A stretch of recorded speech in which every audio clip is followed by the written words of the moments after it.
We continue our study with Genesis chapter 12. The remainder of Genesis shows how one man's journey could shape the destiny of many generations.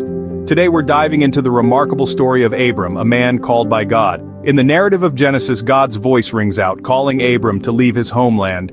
He promises Abram a new land, the land I will show you. But there's more to this promise. God assures Abram that all generations will be blessed through him. This is a profound promise, one that carries the weight of destiny. Abram, along with his wife Sarai, heeds this call.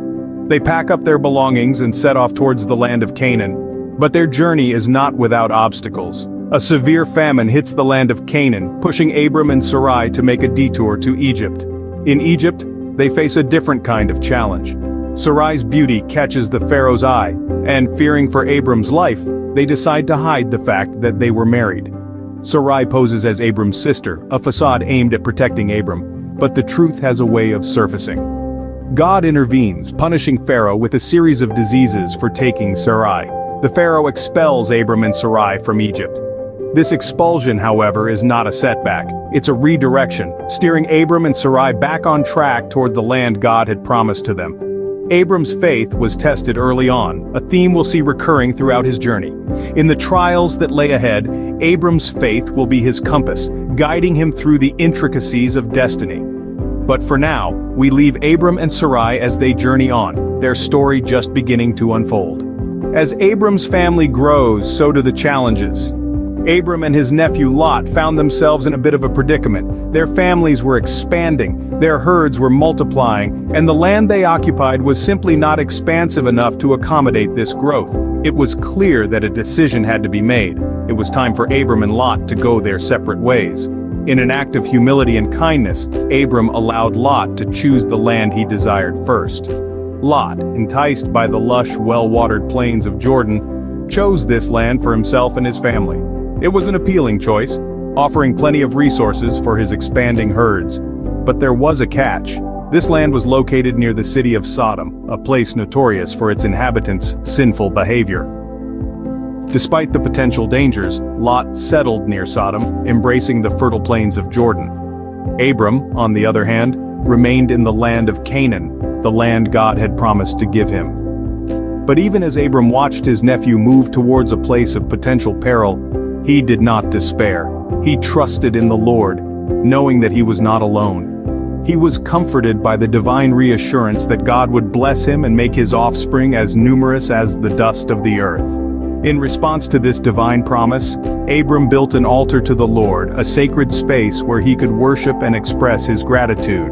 This act of devotion is a reflection of Abram's unwavering faith in God, his steadfast belief in divine providence, and his unyielding commitment to the path that God had laid out for him. In the land of Sodom and Gomorrah, chaos descends. These cities fall under a brutal attack. The invaders, seizing everything within their grasp, fail not to notice Lot, Abram's nephew. They capture Lot, taking him and all his possessions. The news travels far and fast, eventually reaching Abram. Abram is not the kind to stand by idly. From his household, he gathers a force of 318 trained men.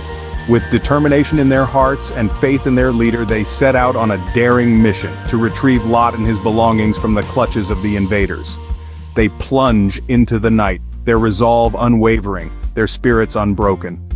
Their journey is a dangerous one, but they press on, driven by a singular purpose, rescuing Lot and his family. They manage to retrieve Lot, along with all his possessions, a feat that stands testament to their courage and their faith.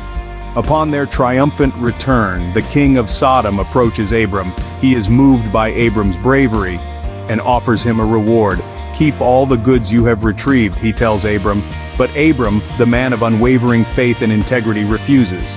Why, you ask? Because for Abram, it was never about the material possessions. It was about rescuing his nephew, about doing what was right. He tells the king, "I will accept nothing belonging to you, not even a thread or the strap of a sandal, so that you will never be able to say, 'I made Abram rich.'" Abram's bravery and integrity shine through in his rescue mission, proving his faith and trust in God is unwavering. Abram's story is one of faith, courage, and devotion. In the heart of Abram's narrative, we see a man steadfast in faith, unyielding in the face of adversity, and deeply devoted to God. His relationship with God was personal, a bond fortified by trust and obedience. a testament to the profound connection that is possible between mankind and the divine. Abram's journey wasn't just about the physical voyage from one land to another, but rather a spiritual journey that transformed him into Abraham, the father of many nations. His life serves as a blueprint for future generations, a beacon guiding us towards unwavering faith and complete surrender to God's will. The trials he faced, the victories he celebrated, and the intimate relationship he nurtured with God all underline the essence of Abram's story. Abram's story reminds us that faith is not a one-time decision but a continuous journey filled with trials, triumphs, and God's unfailing presence.